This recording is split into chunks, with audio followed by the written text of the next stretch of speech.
يا أيها الذين آمنوا أطيعوا الله وأطيعوا الرسول وأولي الأمر منكم. Assalamualaikum warahmatullahi wabarakatuh. Innal hamdalillah nahmaduhu wa nasta'inuhu wa nastaghfiruh wa na'udzu billahi min syururi anfusina wa min sayyiati a'malina. Man yahdihillahu fala mudhillalah wa man yudlil fala hadiyalah. Ashhadu an la ilaha illallah wahdahu la syarikalah wa ashhadu anna Muhammadan abduhu wa rasuluh. Ya ayyuhalladzina amanu taqullaha haqqa tuqatih wa la tamutunna illa wa antum muslimun. Ya ayyuhan nasu taqu rabbakumul ladzi khalaqakum min nafsin wahidah wa khalaqa minha zawjaha wa batha minhuma rijalan katsiran wa nisaa'a wattaqullaha alladzi tasaaluna bihi wal arham innallaha kana 'alaikum raqibah. Ya ayyuhalladzina amanu taqullaha wa qulu qawlan sadida yuslih lakum a'malakum wa yaghfir lakum dhunubakum wa may yuti'illaha wa rasulahu faqad faza fawzan 'azima. Amma ba'd, fa inna asdaqal hadits kitabullah wa khairal hadi hadi Muhammadin sallallahu alaihi wasallam wa syarrul umuri muhdatsatuha wa kullu muhdatsatin bid'ah wa kullu bid'atin dhalalah wa kullu dhalalatin finnar. Kaifa halukum? Taibun? Musta'idun? Taib. Alhamdulillah, segala puji bagi Allah Subhanahu wa taala yang mempertemukan kita kembali dalam majelis yang mulia ini, dalam salah satu taman surga Allah yang ada di dunia ini. Semoga Allah Subhanahu wa taala senantiasa menambahkan kepada kita ilmu yang bermanfaat dan al-amal as-saleh.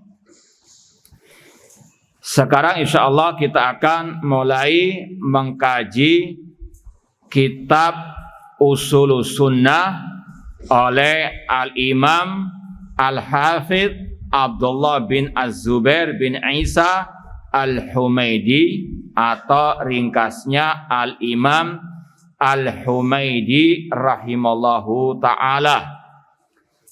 Semoga Allah Subhanahu wa taala memberikan kepada kita taufik hidayah serta pertolongannya untuk bisa mengkaji dan sama-sama mempelajari kitab ini serta memahaminya dengan baik dan benar.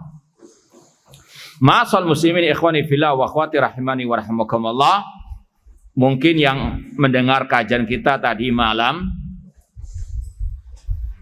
mengetahui salah satu tujuan kita sering mengkaji akidah. Di samping ini merupakan salah satu ciri khas dakwah salafiyah, ini juga merupakan salah satu kiat meraih istiqomah di atas kebenaran, di atas akidah salaf, di atas dakwah salafiyah yang hak ini. Karena kalau kita paham betul akidah salaf, insya Allah kita akan bisa membedakan mana hak, mana batil, mana itu al-haq yang wadih, mana itu yang asyubhat, mana salafi sejati dan mana yang imitasi. Demikian pula dengan kita terus konsisten belajar akidah salaf, kita mengharap kepada Allah semoga kita bisa meninggal dunia di atas akidah salafus saleh ini. Ya, ini sekali lagi kiat kita, di samping terus kita berdoa, ya muqallibal qulub, tsabbit qulubana ala dinik.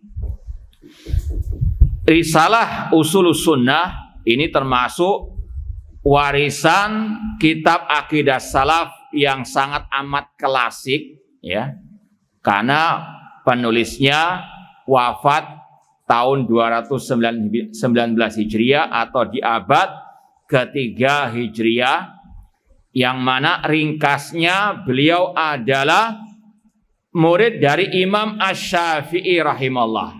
Mazhab beliau Syafi'i. Dan beliau juga merupakan guru dari Imam Al-Bukhari. Ini salah satu keunikan beliau, keistimewaan beliau. Murid Imam Syafi'i, gurunya Imam Al-Bukhari. Ya. Sebelum kita masuk ke inti pembahasan, sebagaimana istilah peribahasa kita, tak kenal maka tak sayang, perlu kita sampaikan sedikit biografi atau tarjamatul muallif, biografi mungkin ringkas Imam Al-Humaidi Asy-Syafi'i rahimallahu ta'ala. Yang pertama, nama lengkap beliau yaitu Al-Imam Al-Hafidh Abdullah bin Zubair. Abdullah bin Zubair ibni Isa ibni Ubaidillah ibni Usama ibni Abdillah ibni Humaid. Wallahu alam, dari sinilah disandarkan nama Al-Humaidi. Sebagaimana Imam Asy-Syafi'i. Dari mana nisbat Syafi'i itu? Dari nama kakek beliau Syafi'. Wallahu alam, di sini juga demikian. Imam Al-Humaidi, kata-kata Al-Humaidi itu diambil dari nisbah kepada salah satu kakek beliau, Ibni Humaid, Ibni Zuhair, Ibni Al-Harith, Ibni Al-Asad, Ibni Abdul Uzzah, Al-Qurashi, Al-Asadi, Al-Makki. Ya, beliau dari bangsa Quraisy, dari Makkah. Makkah di sini karena beliau tinggal lama juga di kota Makkah. Itu nama lengkap beliau, dan kunyahnya Abu Bakar. Abu Bakar Abdullah ibnu Zubair Al-Humaidi, kunyahnya Abu Bakar. Kemudian tahun berapa beliau lahir disebutkan oleh para ulama. Tidak ada referensi yang terang benderang tentang tepatnya tanggal berapa, bulan berapa, bahkan tahunnya juga tidak ada referensi yang istilahnya memastikan tentang tahun ataupun bulan ataupun tanggal kelahiran beliau. Cuma kira-kira kata ahli sejarah, beliau lahir tahun 170 Hijriah. Beliau lahir tahun 170 Hijriah. Wallahu a'lam.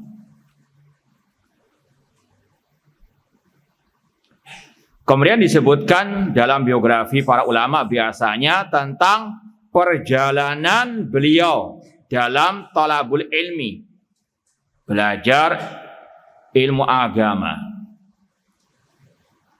Tahun itu atau di abad itu, abad ketiga Hijriah atau sebelumnya tadi, beliau lahir tahun 170 Hijriah, artinya kelahiran beliau abad kedua Hijriah. Itu masa-masa keemasan al-ilmu, masa banyaknya ulama-ulama ahlu sunnah wal jamaah, ya, seperti Imam Abdullah bin Mubarak dari kalangan tabi'in, Sufyan bin Uyainah, demikian pula Imam Asy-Syafi'i, Imam Ahmad, dan seterusnya. Beliau menemui banyak para ulama ahlu sunnah, ulama as-salaf di zaman itu. Maka beliau pun banyak menimba ilmu dari para ulama tersebut dengan cara diantaranya rehla fi talabil ilmi, safar, pergi jauh, berkelana untuk mencari ilmu agama. Ya, seperti antum di sini. Ya, ini salah satu metode da'bul salaf, da'bul ulama, keluar rumah untuk thalabu al-ilmi. Ya, meskipun kalau antum mungkin nggak banyak yang jauh. Surabaya, Sidoarjo, Gresik, Sidoarjo, bahkan ada yang dari, tapi paling tidak ini salah satu da'bul salaf, keluar rumah, apalagi ar-rijal, ya, untuk thalabu al-ilmi. Bahkan Imam Asy-Syafi'i rahimahullah punya banyak bait-bait syair yang berkaitan dengan ar-rihla fi thalabil ilmi. Ada yang hafal enggak? Katanya Syafi'iyah. Hah? Ada yang hafal? Ya, kalau bisa selain hafal ayat, hafal hadis, hafal ucapan salaf, ya, hafal abiyat asy'riyah. Paling tidak ini untuk memperindah bahasa antum, untuk memperindah kalau antum nanti jadi dai. Ya. Ada yang hafal enggak? Atalabas al-mudarrisun. Nah, ada yang hafal? Abiyat asy'riyah lil Imam Syafi'i tata'allaq bi ar-rihla fi talabil ilmi atau al-hath fi ar-rihla fi talabil ilmi. Ada yang apa? Hah? Kelihatannya masih belum panas ini, jadi enggak jalan. Taib al-Imam Syafi'i rahimahullah yaqul, nanti antum lihat dalam diwan beliau nanti juga di, ya, insyaallah Mbak Google tahu. Kata Imam Asy-Syafi'i rahimahullah, ma fil muqami lidhi aklin wa dhi adabin min rahatin. Kata beliau, tidaklah orang yang berakal, yang punya adab, dia nyaman tinggal di rumah. Safir waghtaribi, atau safir minal autani waghtaribi, maka safarlah, pergilah keluar kota, dan ightaribi, menjauh. Ya. Ini kata beliau dalam rangka apa? Thalabu al-ilmi. Safir tajib iwadon aman tufarikuhu. Safarlah, engkau akan mendapati pengganti dari yang engkau tinggalkan di rumah. Ya. Antum sekarang keluar rumah, meninggalkan ayah, ibu, abi, umi antum, kakak, adik. Namun antum dapat gantinya di sini, para asatidzah atau ya para ustadzah, itu sebagai pengganti orang tua antum. Dapat teman yang luar biasa banyaknya. Ini kata beliau, tajid iwadhan aman tufarikuhu wansab fa inna ladzidal aishi fin nasabi. Bercapek-capeklah, berletih-letihlah, itu tadi dalam talabul ilmi. Jangan asal keluar rumah namun santai di sini, nggak ada bedanya juga. Bersemangatlah, berantusiaslah, demikian pula bercapek-capeklah, berletih-letihlah, karena kenikmatan hidup itu setelah antum capek. Setelah capek menghafal, hafal senang.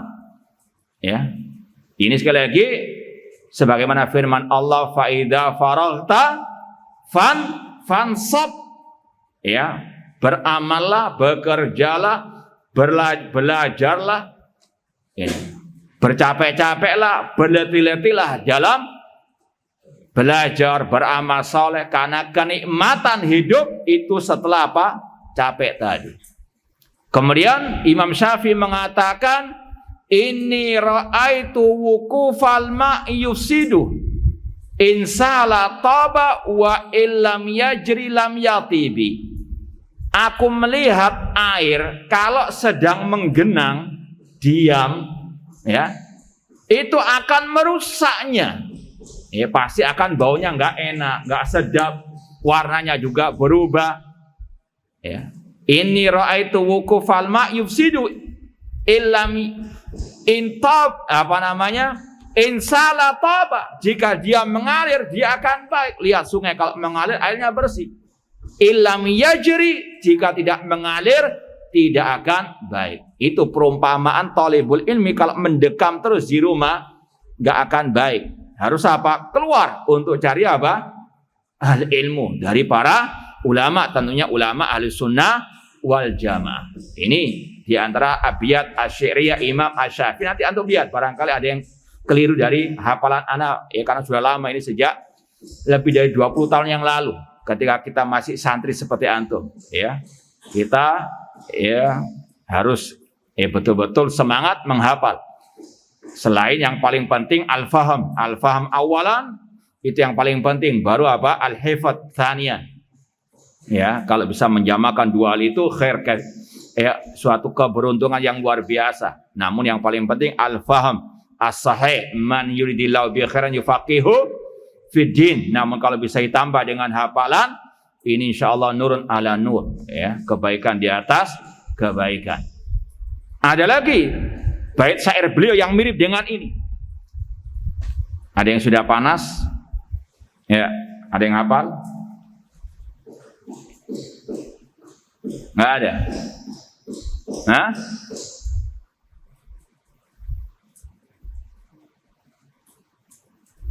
Taib yang tadi ada yang hafal nggak sudah?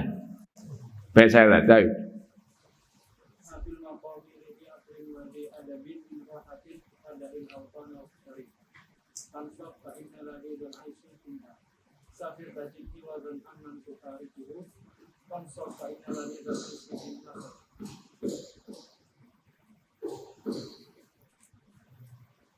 Ini ra'aitu yusiduhu illam yajri. Taib dapat hadiah.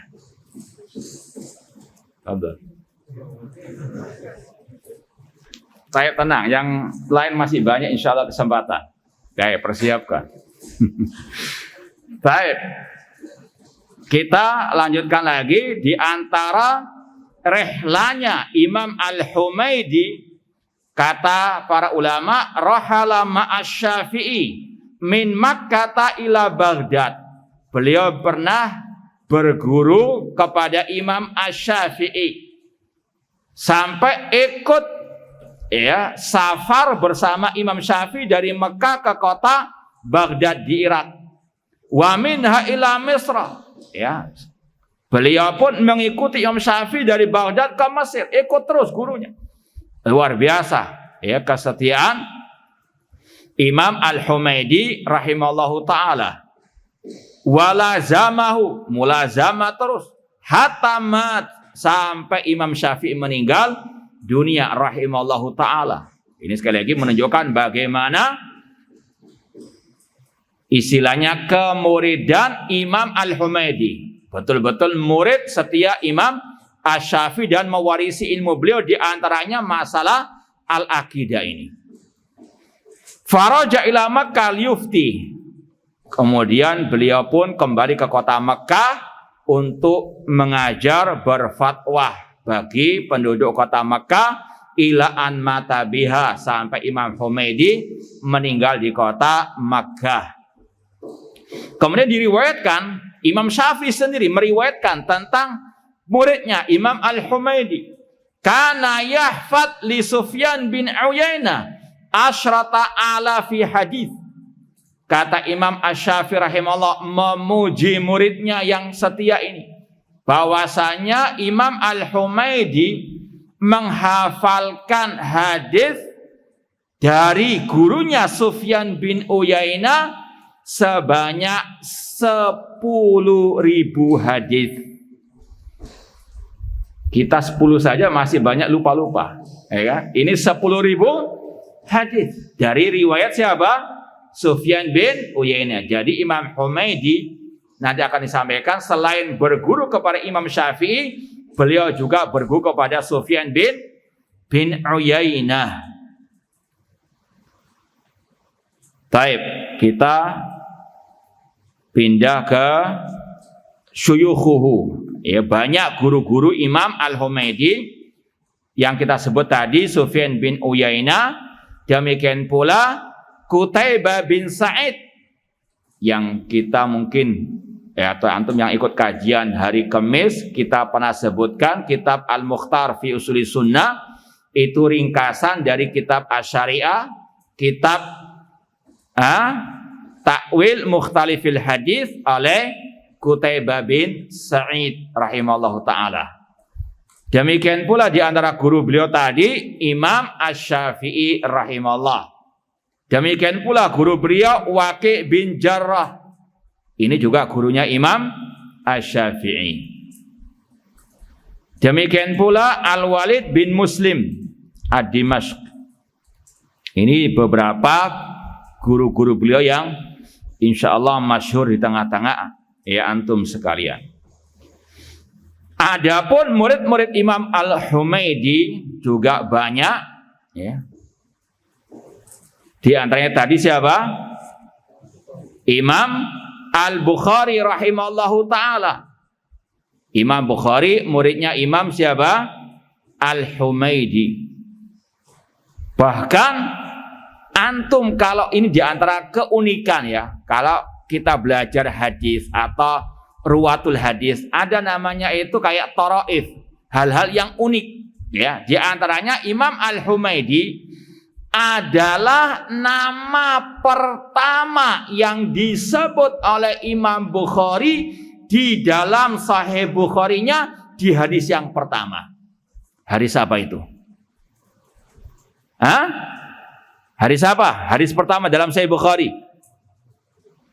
Masa nggak tahu? Kebangetan kalau nggak tahu. Kalau nggak ada yang tahu, anak tutup majelis ini. Hadis pertama dalam Sahih Bukhari, hadis tentang apa? Innamal a'malu binniyat. Meskipun nggak hafal semuanya dalam Sahih Bukhari, ya paling tidak yang pertama lah. Ini hadis pertama dalam Sahih Bukhari, innamal a'malu binniyat. Rawi pertama yang disebut oleh Imam Bukhari, Imam Humaidi.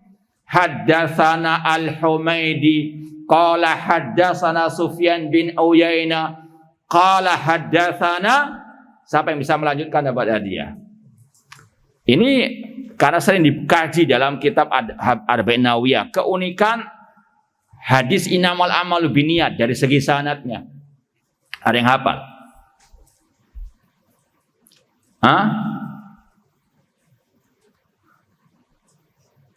Nah, nggak ada yang hafal. Perawi hadis innamal a'malu binniyat.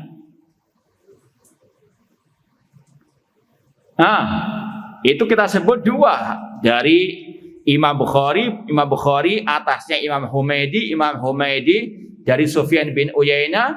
Sufyan bin Uyainah siapa gurunya dalam hadis ini? Ini yang masyhur. Yahya bin Sa'id Al-Ansari.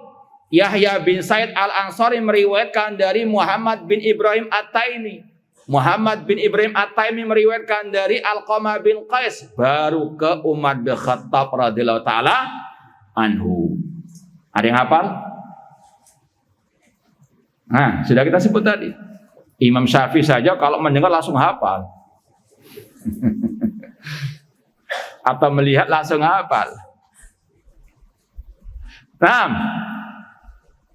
Ada yang hafal? Tidak ada. Taib ala kullin. Ini salah satu keunikan ya dalam nama Imam Al-Humaidi sebagai gurunya Imam Bukhari. Nama beliau tercantum pertama kali dari guru-gurunya Imam Bukhari di Sahih Bukhari. Awal hadis Sahih Bukhari, ana ulangi lagi, innamal a'malu binniyat, itu sekali lagi diriwayatkan oleh Imam Bukhari dari gurunya Imam Al-Humaidi ini. Paham? Paham tuh? Baik. Kemudian pujian para ulama terhadap Imam Al-Humaidi. Di antaranya Imam Ahmad bin Hanbal rahimahullah berkata, Al-Humaidi indana imamun. Al-Humaidi menurut kami adalah imam. Ya, bukan imam sholat. Imam apa? Dalam al-ilmu. Dalam ilmu. Qala Ishaq bin Rahawai, berkata Ishaq bin Rahawai, gurunya Imam Bukhari, al-a'immatu fi zamanina. Kata Ishaq bin Rahawai,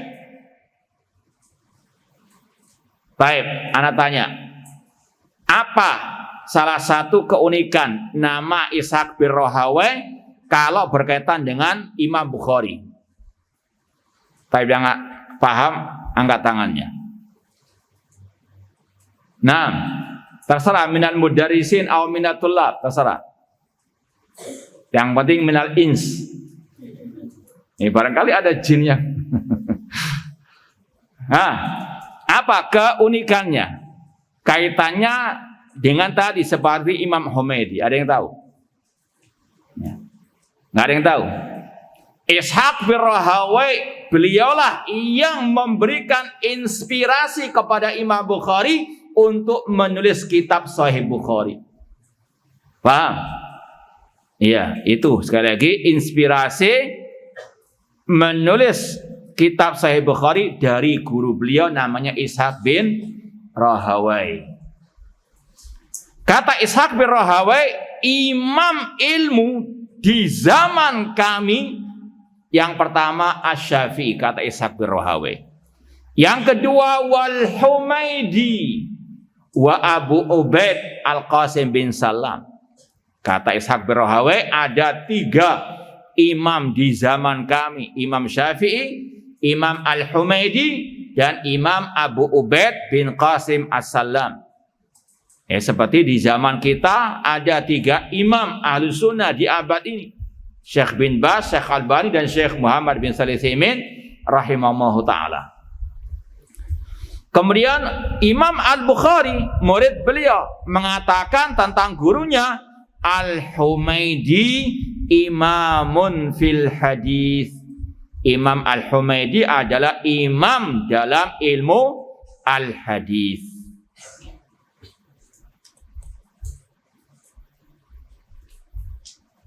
Tapi tadi kalau mau ditambahkan di antara murid-murid Imam Al-Humaidi, ini untuk tulab ya, yaitu di antara murid Imam Al-Humaidi penulis kitab Aslus Sunnah wa I'tiqaduddin. Tulab, siapa yang bisa menjawab? Nah. Taib ahsanta.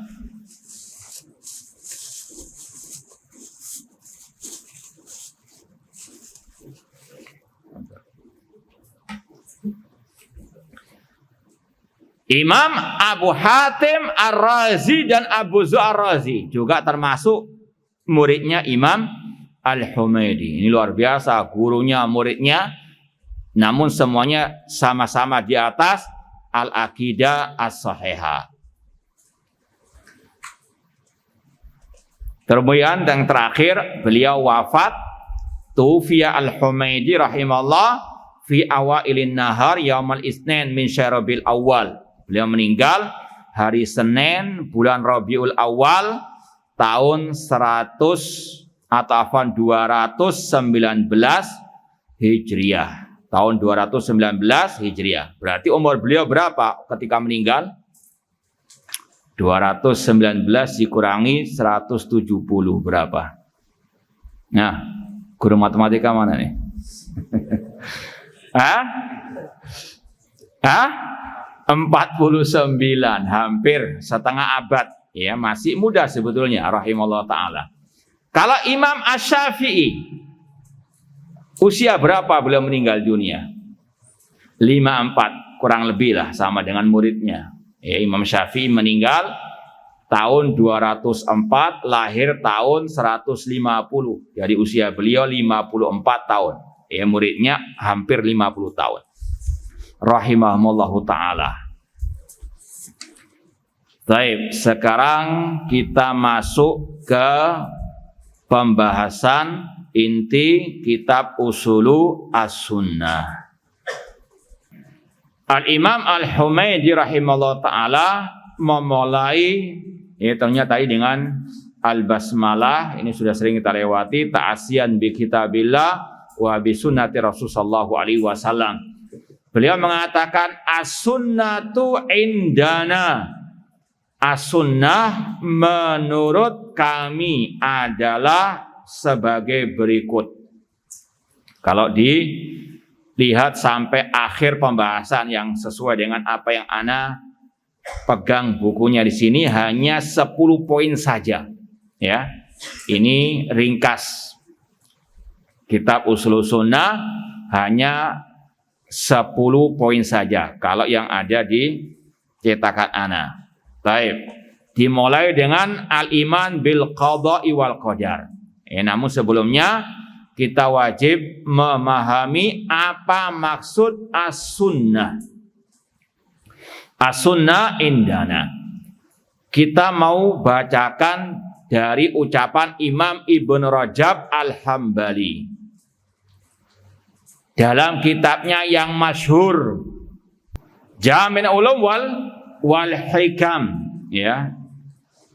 Imam Ibn Rajab dalam kitabnya Syarah Arba'in Nawawiyah atau Syarah 50 hadis sebetulnya dikalah mensyarah hadis ke-28. Ya, kata Rasul alaikum bisunnati. Nah, ini yang disyarah oleh Imam Ibn Rajab Al-Hambali. Apa maksud dengan as-sunnah? Dengarkan. Imam Ibn Rajab Al-Hambali berkata, nanti antum bisa lihat, dicek di Jamil wal Hikam, syarah hadis tadi Irbad bin Sariyah. Kata beliau, as-sunnah hiya tariqatul masluka. Jalan yang ditempuh.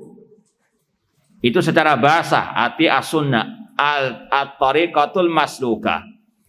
Fayashmalu dzalika at-tamassuk bima kana alaihi huwa wa khulafaur rasyidun minal i'tiqadat wal a'mali wal aqwal. As-sunnah adalah jalan yang ditempuh dan itu mencakup berpegang teguh dengan ajaran Rasul dan para khulafa rasyidin, baik berupa keyakinan, i'tiqad dan amal serta ucapan. Ini makna as-sunnah secara umum, yaitu ajaran Rasul dan para sahabat, baik berupa keyakinan, perbuatan dan ucapan. Kemudian kata Ibn Rajab Al-Hambali, wa hadhihi hiya sunnatul kamilah. Inilah sunnah yang sempurna, yang lengkap, yang komplit, mencakup keyakinan, ucapan dan perbuatan. Walihada kana salafu qadiman la yutlikuna isma sunnah illa ala ma yashma dzalika kullah. Oleh karena itulah para ulama salaf terdahulu tidaklah memutlakkan kata as-sunnah kecuali untuk tadi ucapan, perbuatan dan keyakinan Rasul serta para sahabat ar-Rasul sallallahu alaihi wasallam. Kata Imam Ibn Rajab Al-Hambali, oleh karena itulah ulama salaf terdahulu tidaklah memutlakkan nama sunnah kecuali yang mencakup semua tadi, ucapan, perbuatan, keyakinan Rasul dan para sahabat ar-Rasul sallallahu alaihi wasallam.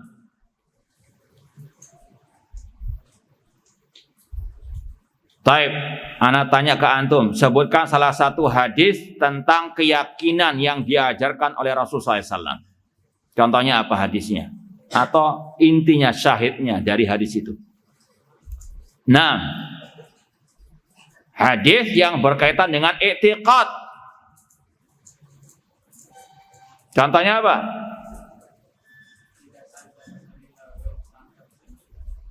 Taib, labas. Itu sebetulnya lebih cocok ke labas.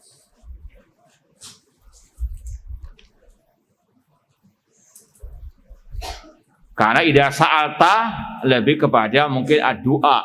Namun tidak ada masalah, itu juga harus keyakinan. Cuma yang lebih spesifik, karena ini nanti pertanyaannya ada keyakinan, ucapan dan perbuatan.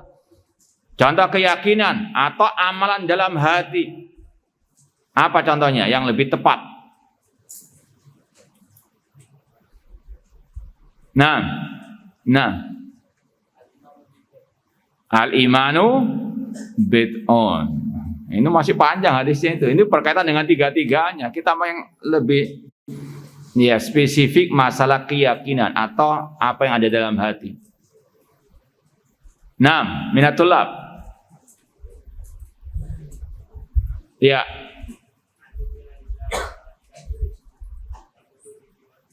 Taib, wa'adha aja. Antuk minabillahi wa malaikati wa kutubihi. Taib.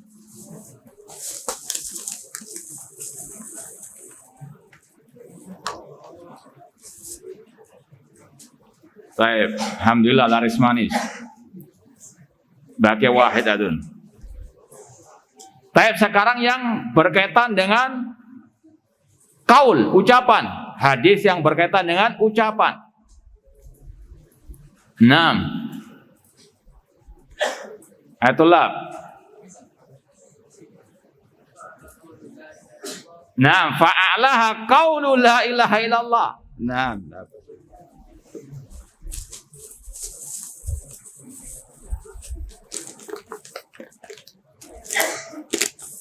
baik. Alas intaha kalamu rahimahullah. Itu di antara contoh-contoh sunnah yang berupa keyakinan. Demikian pula misalnya Rasul mengatakan min atau ayatul iman hubbul ansar. Tanda keimanan mencintai. Ini di antara amal apa? Al-qalb. Ya. Lau tawakkaltum 'ala Allah haqqa tawakkul, tawakul dalam hati. Itu hadis tentang masalah apa? Taib keyakinan atau yang semisal dengannya. Demikian pula tadi contohnya al-qaul. Banyak sekali contohnya juga amal perbuatan.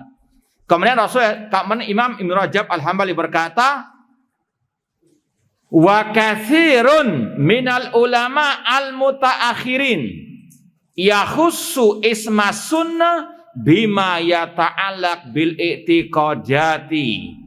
Adapun kebanyakan ulama-ulama yang terakhir, dalam artian bukan terakhir sekarang, tidak, namun yang setelah para sahabat dan tabi'in, itu mereka menggunakan istilah sunnah untuk yang berkaitan dengan akidah saja.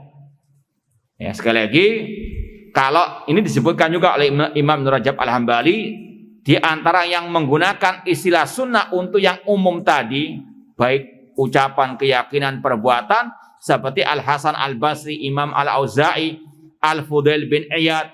Namun setelah mereka, seperti Imam Humaydi di sini, Imam Ahmad juga menggunakan istilah sunnah untuk masalah akidah. Ya. Kenapa demikian? Li'annaha asluddin. Kenapa ulama-ulama itu menggunakan istilah sunnah? Ya. Karena ini berkaitan dengan pokok agama, landasan agama. Dan kata beliau, wal mukhalifu fiha ala khatarin azimin.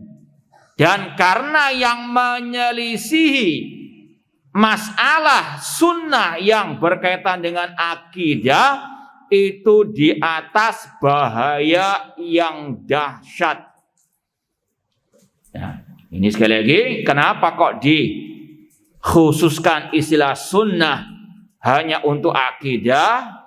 Karena ini berkaitan dengan pokok agama dan yang menyelisihinya di atas bahaya yang dahsyat. Kata Imam Ahmad rahimahullah, ini yang hafal, ada yang hafal enggak? Ucapan Imam Ahmad yang intinya barang siapa yang menyelisih sunnah, dia apa? Keluar dari ahli sunnah. Ada yang enggak hafal lafadznya? Kita dapatkan hadiah yang lebih istimewa lagi. Meskipun yang tadi sudah habis sebetulnya. Ada enggak? Ucapan Imam Ahmad dalam kitab Ushulus Sunnah. Nah.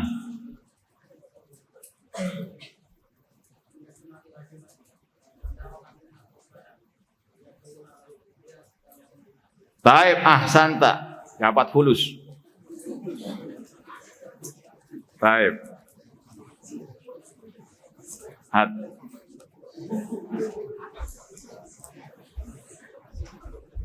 Baik.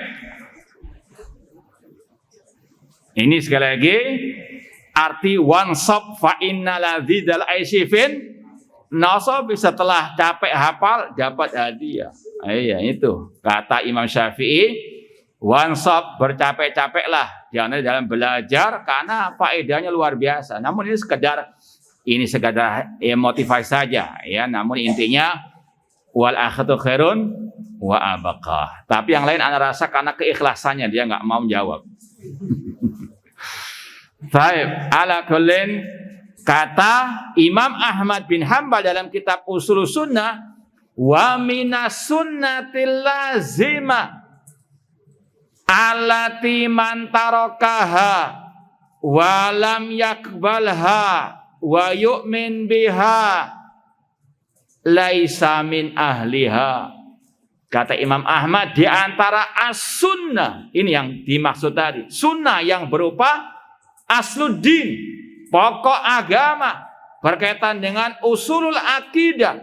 Barang siapa yang meninggalkannya, ya, tidak mau menerimanya, mengimaninya, maka dia bukan dari ahli as-sunnah. Dan ini yang sudah sering kita sampaikan, garis pemisah antara al-sunnah dengan al-bid'ah masalah ini. As-sunnah, aslu sunnah, masalah akidah. Ya, barang siapa kata Imam Ahmad yang meninggalkan sunnah ini, meninggalkan aslu sunnah ini, maka dia bukan dari ahli sunnah. Maka tolak ukur orang itu dikatakan ahli sunnah bukan dari penampilan pakaiannya. Misalnya dia cingkrang, dia berjenggot, tidak ada jaminan dia ahlu as-sunnah. Usama bin Laden, tokoh gembong teroris Al-Qaeda, jenggotan. Namun itu sekali lagi bukan apa tolak ukur dia ahlu sunnah. Iya, berjenggot adalah sunnah Rasul. Celana cingkrang, iya sunnah Rasul. Namun itu bukan apa? Ya, tolak ukur dia ahlu sunnah wal jamaah. Tolak ukurnya apa tadi? Apa tolak ukurnya? Dia dikatakan ahlu sunnah kalau dia apa? Di atas akidah salaf, di atas akidah yang dituangkan oleh ulama-ulama dalam kitab yang tadi judulnya As-Sunnah, Syarh Sunnah, Ushul Sunnah. Paham enggak? Nah, paham tom yang belakang. Baik, sekarang latihan ikhlas lah. Yang belakang, siapa yang bisa menjawab? Kapan orang itu dikatakan keluar dari ahlu sunnah? Yang belakang, man yujib? Ya. Kalau apa? Labas. Bilogha Indonesia labas. Indonesia tafadhal, Jawiyah labas. Ya.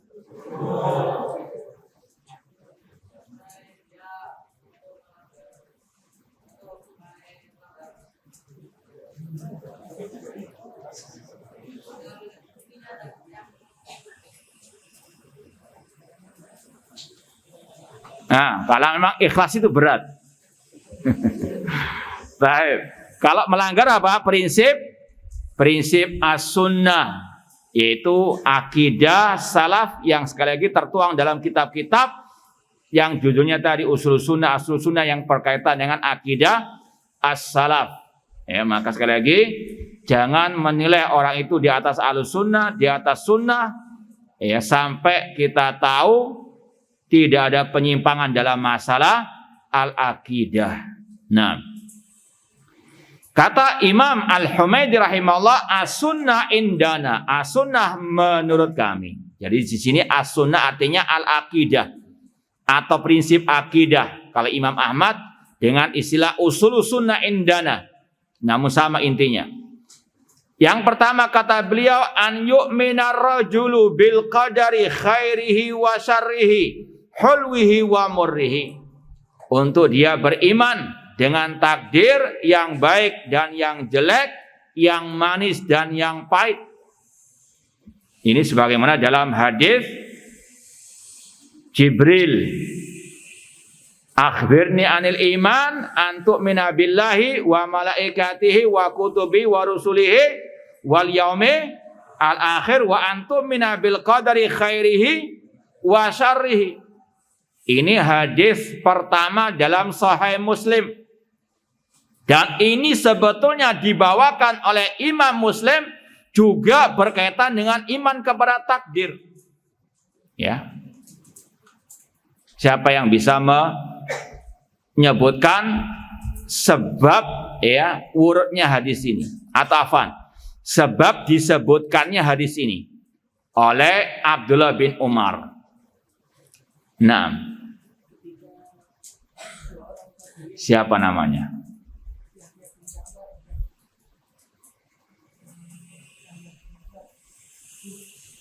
Humaid bin Abdurrahman al-Himyari. Ya, teruskan.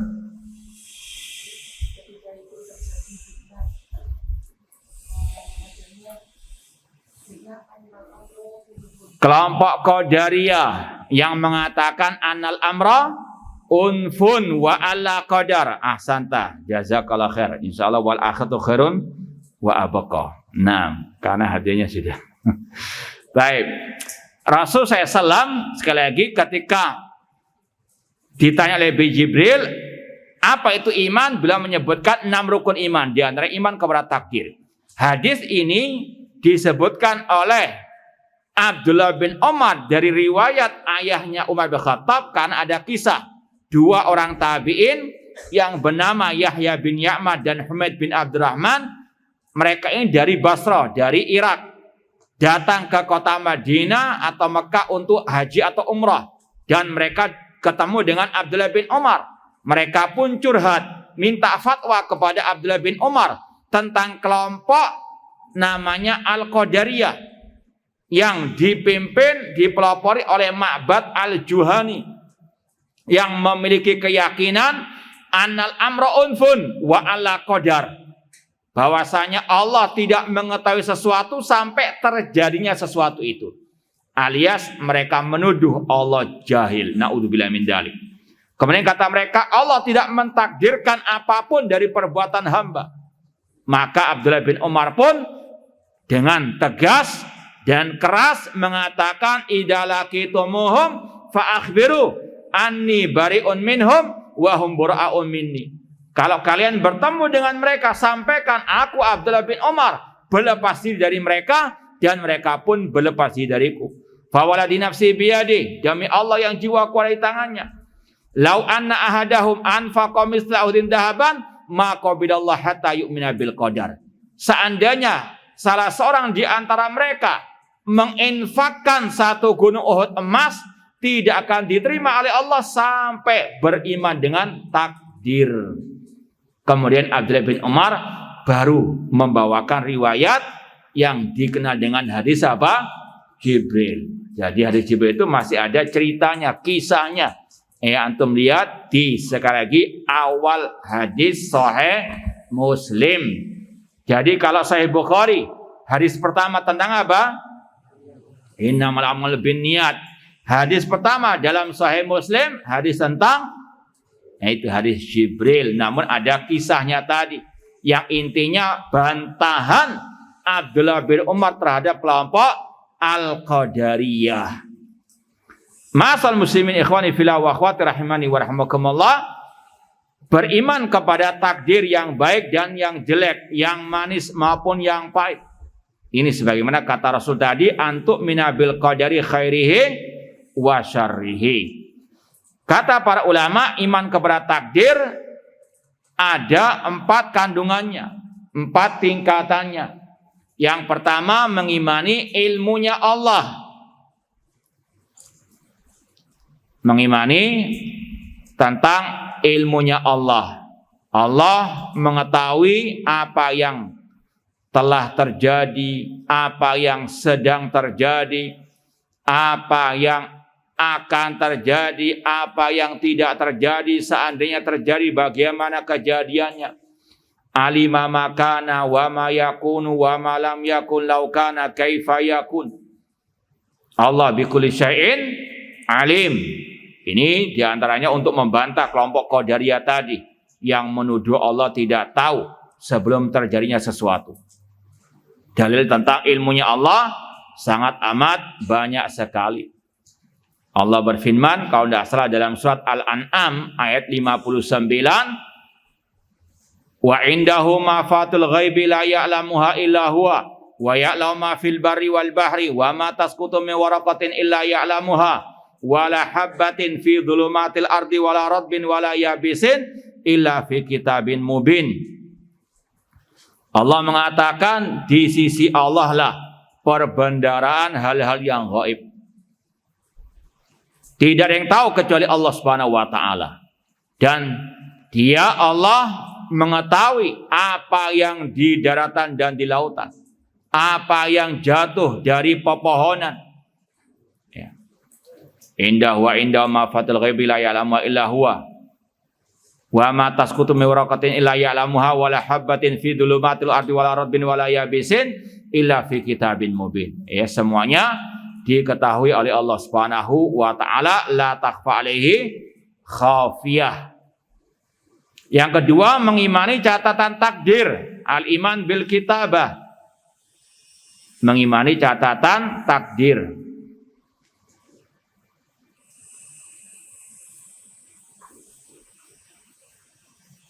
Dalilnya dalam surat Al-Hadid diantaranya Allah berfirman, ma asaba min musibatin fil ardi wala fi anfusikum illa fi kitabin min qabli an nabra'aha inna dzalika 'ala Allah yasir.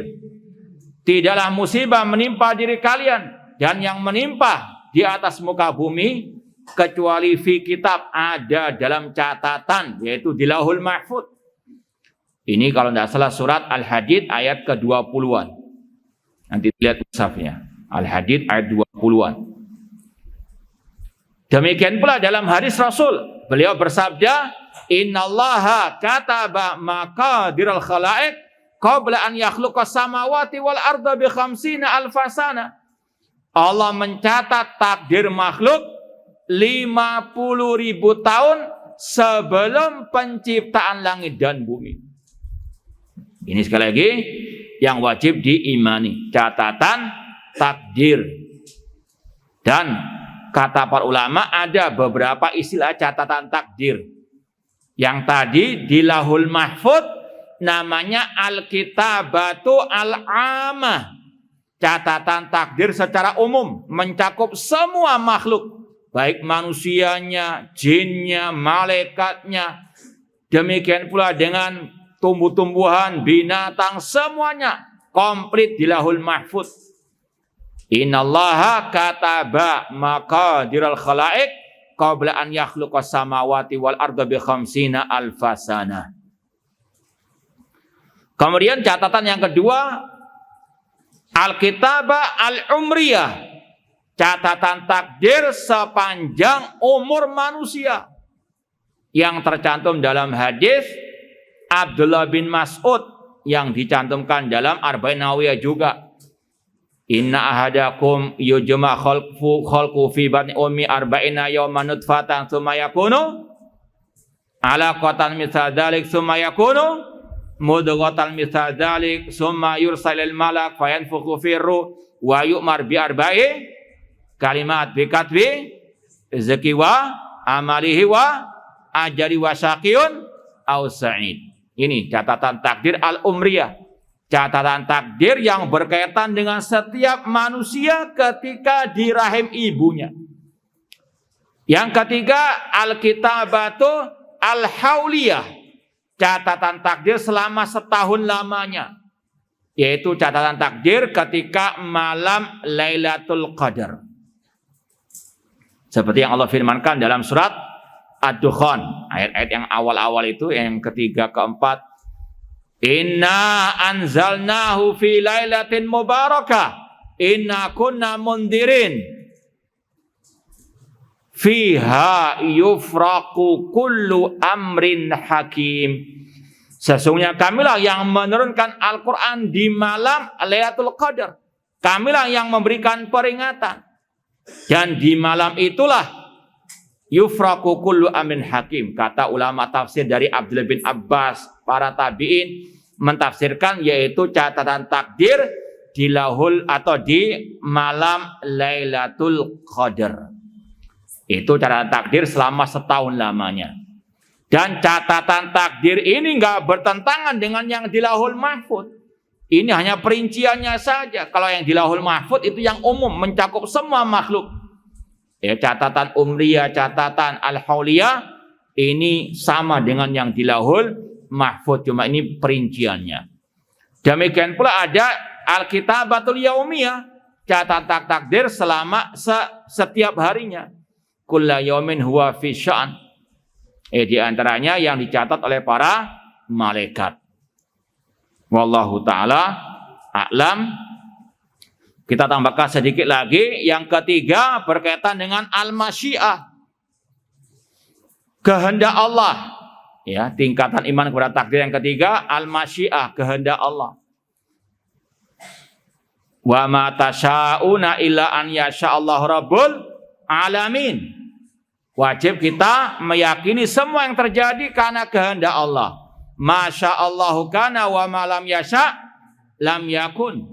Imam Syafi'i berkata, ma syi'ta kana illam asya' wa ma syi'tu illam tasya' lam yakun. Ya Allah, apa yang engkau kehendaki pasti terjadi meskipun aku tidak menghendaki. Dan apa yang aku kehendaki jika engkau tidak menghendaki tidak akan mungkin terjadi.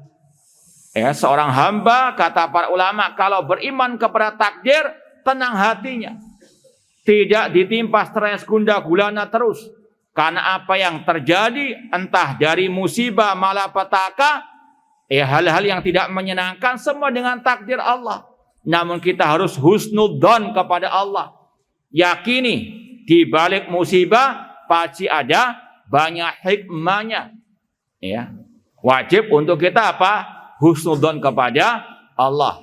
Ya, yang sekali lagi di antara buah iman kepada takdir hanya sekali lagi kita bergantung kepada Allah, kita serahkan semuanya kepada Allah Subhanahu wa ta'ala. Rasul SAW bersabda, ihris ala ma yanfa'uka wasta'in billah. Bersemangatlah dalam menggapai yang bermanfaat, minta tolonglah kepada Allah, tawakal kepada Allah. Wala ta'jas, jangan lemah. Wa in asabaka syai' fala taqul law kana kada la kana kada wa kada. Dan jika engkau ditimpa musibah, jangan pernah mengatakan seandainya demikian akan demikian. Walakin kul qadarullah, namun katakanlah ini sudah takdir Allah. Wa ma syaa fa'al, dan apa yang Allah kehendaki pasti terjadi. Li'anna law tafta amala syaitan, karena ucapan seandainya ketika ditimpa musibah itu membuka pintu setan. Maka sekali lagi pererat, perkokoh, perkuat iman kepada takdir agar hidup kita bisa nyaman, bisa aman, dan insya Allah bisa istiqomah di atas at-tauhid. Karena iman kepada takdir ini ikatan erat, punya ikatan erat dengan iman kepada Allah. Sebagaimana kata Abdullah bin Abbas radhiyallahu anhuma, al-qadaru nizamut tauhid. Iman kepada takdir itu porosnya tauhid. Makanya wallahu ta'ala alam, dalam ayat Al-Quran yang menyebutkan rukun-rukun iman, ada sebagian ya tidak disebutkan rukun iman yang keenam ini dalam satu ayat itu. Yaumil akhiri wal malaikati wal kitab wan nabiyyin. Enggak disebut di situ iman kepada apa? Takdir. Di antaranya kata ulama karena iman kepada takdir itu masuk sebetulnya ke dalam iman kepada Allah. Di antaranya tadi kandungan iman kepada takdir, masalah ilmunya Allah, tauhid asma wa sifat. Tentang masalah kita baca catatan takdir, ini juga berkaitan dengan tauhid asma wa sifat. Demikian pula dengan masalah al-masyiah. Demikian pula dengan yang keempat nanti al-khalq. Semua ini ciptaan Allah. Makanya sangat erat ikatannya dengan iman kepada Allah Subhanahu wa ta'ala. Ya insya Allah kita lanjutkan pada pertemuan yang akan datang. Ini karena masalah iman kepada takdir sangat penting, perlu untuk kita agak sedikit perinci biidznillah taala. Wallahu taala alam.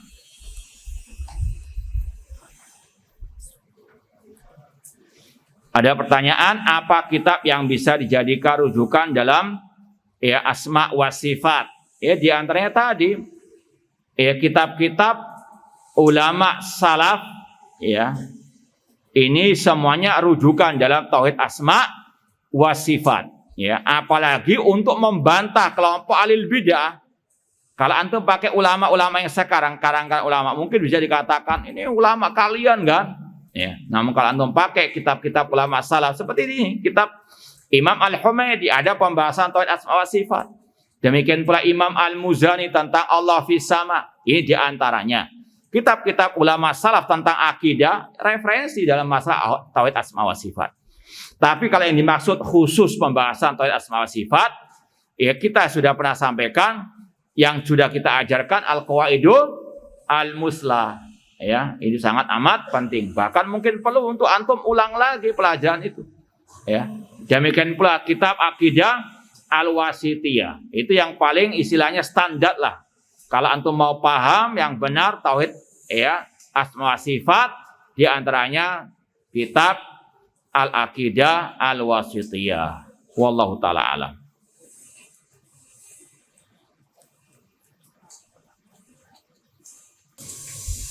Ada pertanyaan, jika seorang ahlu sunnah tidak mengerjakan sunnah-sunnah Rasul yang bukan muakkad tapi masih mengerjakan wajib selama setahun, apakah keluar dari ahlu sunnah? Ya tidak. Sekali lagi, pahami kaidah yang sangat berharga yang disampaikan oleh Imam Ahmad tadi. Yang mengeluarkan orang dari ahli sunnah kalau dia menyimpang dalam salah satu prinsip ahli sunnah.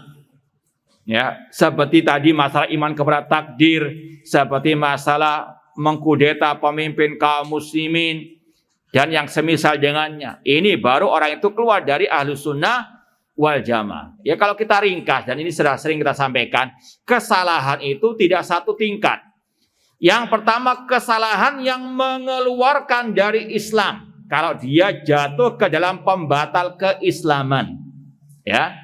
Seperti berbuat syirik kepada Allah. Kalau dia memperoleh agama Allah, sunnah Rasulullah. Meskipun ini hukum secara umum. Personnya ada perinciannya. Yang kedua, orang itu kalau salah dalam prinsip ahlu sunnah yang nggak sampai ke pembatal Islam tadi, dia keluar dari ahli sunnah tapi dia masih muslim. Dia muslim namun mubtadi, dalun mudil. Ini kalau dia menyelisih apa? Prinsip ahlu sunnah wal jamaah seperti yang tertuang dalam kitab-kitab akidah salaf, seperti dalam kitab usul sunnah ini.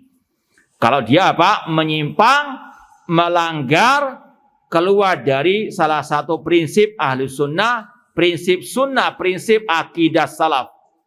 Itu. Yang ketiga, kesalahannya dia jatuh ke dalam hal-hal yang bersifat dosa besar. Bermaksiat kepada Allah, meninggalkan yang wajib, melaksanakan yang haram. Ini tingkatan yang ketiga. Jadi tingkatannya apa? Setelah kufur akbar, syirik akbar, baru bid'ah. Baru apa? Dosa besar. Kemudian kalau dia meninggalkan mustahab, dia secara asal nggak salah dia. Makanya ada peraturan yang dicabut di sini betul tak? Intinya kalau orang itu meninggalkan yang mustahab, yang mustahab seperti nggak salat malam, nggak salat duha, meskipun setahun 2 tahun nggak berdosa dia. Karena apa? Namanya mustahab, memang sangat dianjurkan dilaksanakan. Keutamanya luar biasa. Namun ahlu sunnah pertengahan. Kalau dia tidak melaksanakan yang mustahab, dia tidak mendapatkan dosa dan tidak berhak dihukum. Maka sekali lagi, jangan menyamakan yang salah dalam masalah yang dosa besar tadi, maksiat, dengan yang bid'ah tadi, dengan yang kufur akbar. Apalagi menyamakan yang salah dalam kufur akbar tadi dengan yang meninggalkan mustahab, yang itu secara asal ya definisinya mustahab saja apa? Jika ditinggalkan tidak berdosa. Maka jangan apa? Dikasih sanksi. Maka jangan disamakan dengan yang hukumannya berat tadi. Paham insyaallah ya? Namun tetap ahli sunnah berpegang teguh dengan sunnah Rasul, entah yang mustahab yang wajib. Tapi kalaupun ada yang enggak melaksanakan mustahab, jangan dicemooh, jangan dicaci maki, apalagi sampai dihukum berat, apalagi sampai diboikot. Naudzubillahi min dzalik. Ya, wallahu taala alam.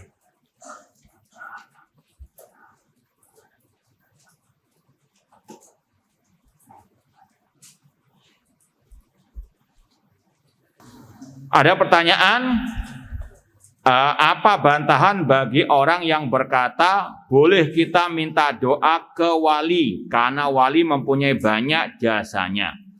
Kalau ini dimaksud dengan wali Allah yang masih hidup, tidak ada masalah. Yang apa?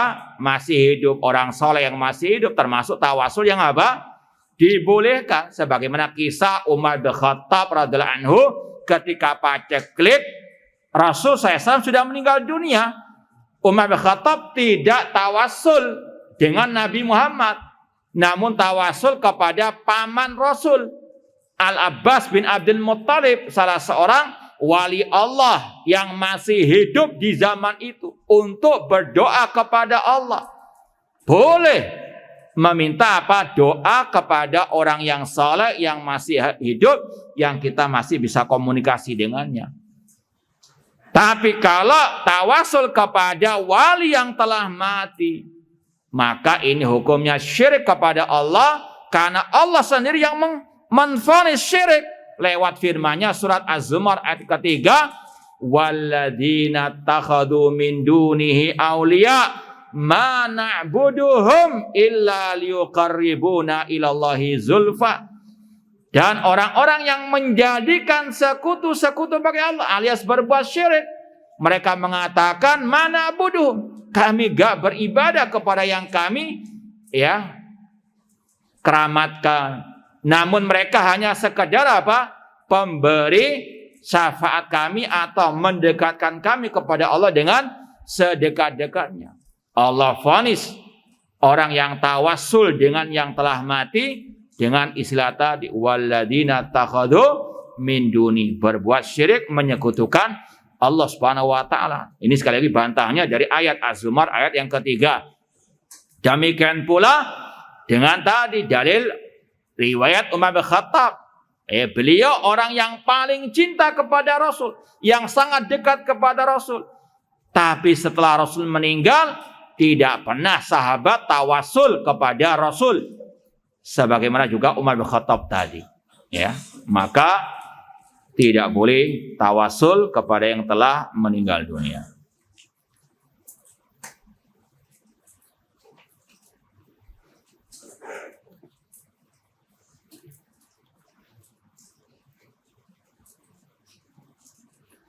Ada pertanyaan, mengapa Syekh atau Imam Humaydi memulai kitab beliau Ushulus Sunnah dengan bab takdir?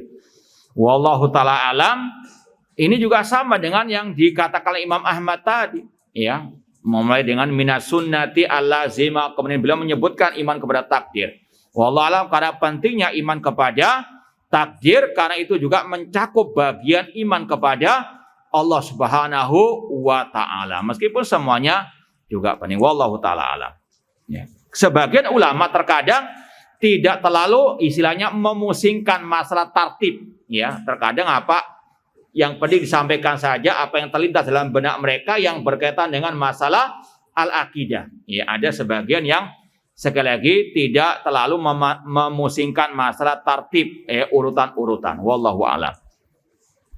Makanya kalau antum pelajari salah satu keistimewaan Sahih Muslim dibandingkan Sahih Bukhari, meskipun secara umum Bukhari yang lebih utama, ya, namun ada keistimewaan Sahih Muslim, yaitu dari segi at-tartib, ya, istilahnya hadis-hadis yang disampaikan itu lebih teratur daripada yang ada dalam Sahih Bukhari dalam segi tartibnya. Wallahu ta'ala alam.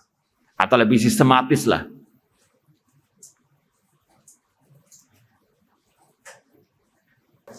Baik, karena 10:30 lebih sudah, kita cukupkan sekian. Kurang lebihnya mohon maaf. Aku qouli hada wa jazakumullahu khairan. Aku qouli hada wa akhiru da'wana anil hamdulillahi rabbil alamin. Wassalamualaikum warahmatullahi wabarakatuh.